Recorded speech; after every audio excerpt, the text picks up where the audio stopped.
এক বাটি লাচ্ছা সেমাইয়ের মধ্যে একটা মাত্র ডিম দিয়ে তৈরি করে নিলাম বিকেলের নাস্তা রেসিপি। মাত্র 10 মিনিটেই এই নাস্তাটা তৈরি করে নিতে পারেন। এতটাই মজাদার হবে যে কেউ খেলেই বলবে এটা কি দিয়ে তৈরি হয়েছে। আসসালামু আলাইকুম, আমন্ত্রণ জানাচ্ছি আজকে এপিসোডটি দেখার জন্য। আশা করছি কাছে দূরে সবাই অনেক বেশি ভালো আছেন। তো এই নাস্তা রেসিপিটি ভালো লাগলে অন্যান্য রেসিপি দেখার অনুরোধ রইল। চ্যানেলটাকে সাবস্ক্রাইব করে এক বাটি পরিমাণ সেমাই নিয়ে নিলাম। লাচ্ছা সেমাই, ঘিয়ে ভাজা যে লাচ্ছা সেমাইটা পাওয়া যায় বনফুলে, সেটাই নিয়ে নিয়েছি এবং একটা ডিম নিয়ে নিলাম। আর পরিমাণ মতো চিনি নিয়ে দিতে হবে এবং 2 টেবিল চামচ পরিমাণ গুঁড়ো দুধ দিয়ে দিতে হবে। চিনির পরিমাণটা কিন্তু মিষ্টিটা যেরকম খেতে পছন্দ করেন ঠিক সেরকমই নিতে হবে। এখন হাত দিয়ে খুব ভালোভাবে মিশিয়ে নিতে হবে। আর মিষ্টির মধ্যে যারা লবণ খেতে পছন্দ করেন তারাও কিন্তু 1 চিমটি পরিমাণ লবণ দিয়ে দিতে পারেন। মাত্র অল্প কয়েকটি উপকরণ দিয়েই এই মজাদার বিকেলের নাস্তাটি তৈরি করে নিতে পারেন। এটা কিন্তু ভিতরের দিকটা দারুণ নরম তুলতুলে হবে আর উপরের দিকটা দারুণ মুচমুচে হবে। তো সেমাই তো আমরা অনেকভাবেই রান্না করে খেয়ে থাকি, একদিন এইভাবে করে দেখবেন। সবাই এত বেশি পছন্দ করবে, জিজ্ঞাসা করবে এটা কি দিয়ে তৈরি করেছেন। অবশ্যই কিন্তু রেসিপিটা তৈরি করার অনুরোধ রইল। তো আমি এই লম্বাটে শেপ দিয়ে দিলাম। এটা কিন্তু যে কোনো শেপের তৈরি করে নেওয়া যেতে পারে, গোল ধরনের বা চ্যাপ্টা ধরনের করেও তৈরি করে নিতে পারেন এই সেমাই দিয়ে তৈরি স্ন্যাক্সটা।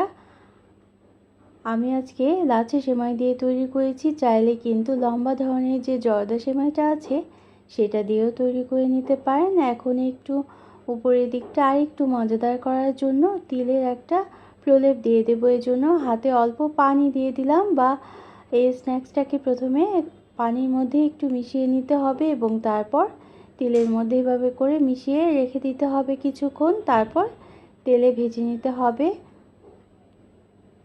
খুব অল্প সময়ের মধ্যেই বিকেলে নাস্তার জন্য চুলোয় চা বসিয়ে দিয়েও কিন্তু এই নাস্তাটা তৈরি করে নিতে পারেন। হঠাৎ মেহমানদারিতেও এই নাস্তাটা খেতে অনেক বেশি পছন্দ করবে সবাই।